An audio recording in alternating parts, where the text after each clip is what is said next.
ಆರ್ಎಸ್ಎಸ್ನ ವಿರುದ್ಧ ಮುಂದುವರೆದ ಪ್ರಿಯಾಂಕ್ ಖರ್ಗೆ ಸಮರ. ಸಾಮಾಜಿಕ ಜಾಲತಾಣದಲ್ಲಿ ಗೃಹ ಸಚಿವ ಪ್ರಿಯಾಂಕ್ ಖರ್ಗೆ ಅವರು ಮತ್ತೊಂದಷ್ಟು ಪ್ರಶ್ನೆಗಳನ್ನು ಕೇಳಿದ್ದಾರೆ.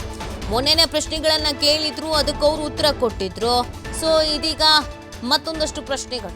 ಸಾಮಾಜಿಕ ಜಾಲತಾಣದಲ್ಲಿ ಗೃಹ ಸಚಿವ ಪ್ರಿಯಾಂಕ್ ಖರ್ಗೆ ಅವರು ಪ್ರಶ್ನೆ ಮಾಡ್ತಾ ಇರೋದು, ಆರ್ಎಸ್ಎಸ್ ಕೇವಲ 3 ದಿನಗಳಲ್ಲಿ ಸೈನ್ಯವನ್ನ ರಚಿಸಬಲ್ಲದು. ಸೇನಾ ಪಡೆಗಿಂತ ಭಿನ್ನವಾಗಿ ಗಡಿಯಲ್ಲಿ ಹೋರಾಡುವುದಕ್ಕೆ ಒಂದು ಪಡೆಯನ್ನು ಸಿದ್ಧಪಡಿಸಬಲ್ಲದು, ಸೈನ್ಯ ರಚಿಸಬಲ್ಲದು, ಹೀಗೆಂದು ಆರ್ಎಸ್ಎಸ್ ಮುಖ್ಯಸ್ಥ ಮೋಹನ್ ಭಗವತ್ ಪ್ರತಿಪಾದಿಸಿದ್ದಾರೆ. ಭಾರತದ ಸಶಸ್ತ್ರ ಪಡೆಗಳಿಗಿಂತಲೂ ವೇಗವಾಗಿ ಸೈನ್ಯವನ್ನ ಸಜ್ಜುಗೊಳಿಸಬಲ್ಲೆ ಹೀಗೆಂದು ಒಂದು NGO ಪ್ರತಿಪಾದಿಸುವುದಾದರೆ ಅದರ ಸ್ವರೂಪ, ತರಬೇತಿ, ಧನ ಸಹಾಯ, ಕಮಾಂಡ್ ಚೈನ್ ಮತ್ತು ಹೊಣೆಗಾರಿಕೆ ತಿಳಿದುಕೊಳ್ಳುವ ಹಕ್ಕು ರಾಜ್ಯ ಸರ್ಕಾರಕ್ಕೆ ಇರಬೇಕಲ್ವಾ ಅಂತ ಅವ್ರು ಪ್ರಶ್ನಿಸ್ತಾ ಇದ್ದಾರೆ.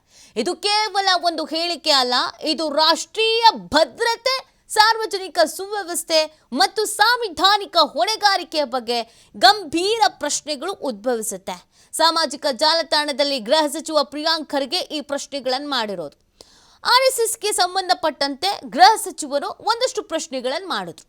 ಸ್ವರೂಪ ಹೇಳಿ, ನಿಮ್ಮ ಸಂಘದ್ದು ಯಾವಾಗ ಹುಟ್ಕೊಳ್ತು, ರಿಜಿಸ್ಟ್ರೇಷನ್ಸ್ ಆಗಿದೆಯಾ, ನಿಮಗೆ ಎಲ್ಲಿಂದ ಫಂಡ್ ಬರುತ್ತೆ, ಹೆಂಗೆ ಫಂಡ್ ರಿಲೀಸ್ ಆಗುತ್ತೆ, ಇಷ್ಟು ಜನ ಇದ್ದೀರಾ ಅಂತ ಹೇಳ್ತೀರಾ, 100 ವರ್ಷ ಆಯಿತು ಅಂತ ಹೇಳ್ತೀರಾ, ಕಾನೂನಾತ್ಮಕವಾಗಿ ಲೀಗಲ್ ಆಗಿ ಏನಿದೆ ಈ ಸಂಘಕ್ಕೆ ಗೊತ್ತು, ಗುರಿ ಅನ್ನೋದನ್ನು ಅವ್ರು ಪ್ರಶ್ನೆ ಮಾಡಿದ್ರು. ಅದಕ್ಕೆ ಭಾಗವತ್ ಅವರು ಉತ್ತರ ಕೊಟ್ಬಿಟ್ರು, ಹಿಂದುತ್ವಕ್ಕೂ ಕೂಡ ರಿಜಿಸ್ಟ್ರೇಷನ್ ಅನ್ನೋದಿಲ್ಲ, ಹಿಂದೂ ಧರ್ಮದ ಬಗ್ಗೆಯೂ ಕೂಡ ರಿಜಿಸ್ಟ್ರೇಷನ್ ಅನ್ನೋದು ಇಲ್ಲ ಅಂತ ಹೇಳಿದ್ರು.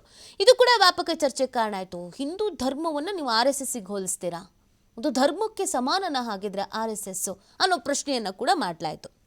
ಈಗ ಇನ್ನೊಂದಷ್ಟು ಪ್ರಶ್ನೆಗಳನ್ನು ಕೇಳ್ತಾ ಇದ್ದಾರೆ. ನಾನು ಸೈನ್ಯವನ್ನು ರಚಿಸಬಲ್ಲ ಸಾಮರ್ಥ್ಯ ನನ್ನ ಸಂಘಕ್ಕಿದೆ ಅಂತ ಹೇಳ್ತಾ ಇದ್ದೀರಾ, ಗಡಿಯಲ್ಲಿ ನಿಂತು ಹೋರಾಡಬಲ್ಲ ಸಾಮರ್ಥ್ಯ ನಮ್ಮ ಸಂಘಕ್ಕಿದೆ ಅಂತ ಹೇಳ್ತಾ ಇದ್ದೀರಾ, ಈ ರೀತಿ ಕೆಪಾಸಿಟಿ ಇದೆ ಅಂತ ಅಂದ ಮೇಲೆ ನಿಮ್ಮ ತರಬೇತಿ ಹೇಗಿರುತ್ತೆ, ಹಾಗೆಯೇ ನಿಮಗೆ ಎಲ್ಲಿಂದ ಫಂಡಿಂಗ್ ಆಗತ್ತೆ, ಇದೆಲ್ಲವನ್ನು ಪ್ರಶ್ನೆ ಮಾಡಬೇಕಲ್ಲ. ಒಂದು ಸರ್ಕಾರ ಆಗಿಬಿಟ್ಟು ಒಂದು ಸಂಘದ ಬಗ್ಗೆ, ಒಂದು ಸಂಸ್ಥೆಯ ಬಗ್ಗೆ ಕಂಪ್ಲೀಟ್ ಆದಂಥ ಡೀಟೇಲ್ಸನ್ನು ತೆಗೆದುಕೊಳ್ಳುವ ಹಕ್ಕು ಆ ಸರ್ಕಾರಕ್ಕಿರಲ್ವಾ ಅಂತ ಪ್ರಶ್ನಿಸ್ತಾ ಇದ್ದಾರೆ. ಮಾಹಿತಿ ಕೊಡಿ, ನಿಮಗೆ ದೇಣಿಗೆ ಅಂತನೋ ಅಥವಾ ಇನ್ನೊಂದೋ ಮತ್ತೊಂದೋ ಎಲ್ಲಿಂದ ಬರುತ್ತೆ, ಎಷ್ಟು ಬರುತ್ತೆ, ಟ್ಯಾಕ್ಸ್ ಎಷ್ಟು ಪೇ ಮಾಡ್ತೀರಾ, ಇನ್ನೊಂದು ಮತ್ತೊಂದು ಎಷ್ಟು ಜನ ಇದ್ದಾರೆ, ಹೆಂಗೆ ರಿಜಿಸ್ಟರ್ ಮಾಡ್ಕೊಳ್ತೀರಾ, ಎಲ್ಲದ್ರ ಬಗ್ಗೆಯೂ ಕೂಡ ಉತ್ತರ ಕೊಡಿ ಅಂತ ಕೇಳ್ತಾ ಇದ್ದಾರೆ. ಅದಕ್ಕೆ ಉತ್ತರ ಕೊಡೋ ಅವಶ್ಯಕತೆ ಇಲ್ಲ ಅಂತ RSSನವ್ರು ಹೇಳ್ತಾ ಇರೋದು. ಸಹಜವಾಗಿ ಇದು ರಾಜಕೀಯ ಜಟಾಪಟಿಗೆ ಕಾರಣ ಆಗಿರೋದು ನಿಮಗೆ ಗೊತ್ತೇ ಇದೆ. RSSನ ಸಂಘ ಸಂಸ್ಥೆ ಅಂತ ಬಂದಾಗ ಅದರ ಇನ್ನೊಂದು ಅಂಗ ಅಂತ BJP ಕರೆಸ್ಕೊಳ್ಳುತ್ತೆ, ಪಕ್ಷ ಕರೆಸ್ಕೊಳ್ಳುತ್ತೆ. BJPಯವರು RSSನ ಪರವಾಗಿ ಬ್ಯಾಟ್ ಬೀಸ್ತಾ ಇದ್ದಾರೆ, ಕಾಂಗ್ರೆಸ್ನ ವಿರುದ್ಧ ಹರಿಹಾಯ್ತಾ ಇದ್ದಾರೆ. ಇದೊಂದು ದೊಡ್ಡ ರಾಜಕೀಯ ಷಡ್ಯಂತ್ರ ಅನ್ನೋದನ್ನು ಕೂಡ ಹೇಳಲಾಗ್ತಾ ಇದೆ. ಹಠಕ್ಕೆ ಬಿದ್ದುಬಿಟ್ಟಿದ್ದೀರಾ, ಹಠ ಸಾಧಿಸ್ತಾ ಇದ್ದೀರಾ, ಬಿಟ್ಬಿಡಿ ಹಠ ಬೇಡ ಅಂತ ಗೃಹ ಸಚಿವರಿಗೆ ಕೆಲವರು ಕಿವಿ ಮಾತು ಹೇಳ್ತಾ ಇದ್ದಾರೆ.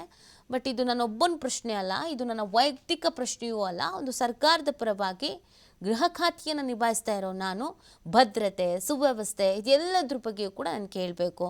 ಎಷ್ಟೋ ಪ್ರತಿಭಟನೆಗಳನ್ನು ಮಾಡಿದ್ದೀವಿ, ಸಮಾವೇಶಗಳನ್ನು ಮಾಡಿದ್ದೀವಿ ಅಂತೆಲ್ಲ ಹೇಳಿದ್ದೀರಾ, ಎಲ್ಲಿಂದ ಪರ್ಮಿಷನ್ಸ್ ಸಿಗ್ತಾ ಇತ್ತು, ಹೇಗೆ ಪರ್ಮಿಷನ್ಸ್ ಕೇಳ್ತಾ ಇದ್ರಿ, ರಿಜಿಸ್ಟ್ರೇಷನ್ಸ್ ಆಗಿದೆಯಾ, ಇದೆಲ್ಲದ್ರ ಬಗ್ಗೆ ಕೂಡ ಅವ್ರು ಪ್ರಶ್ನೆಗಳನ್ನು ಮಾಡ್ತಾ ಇದ್ದಾರೆ.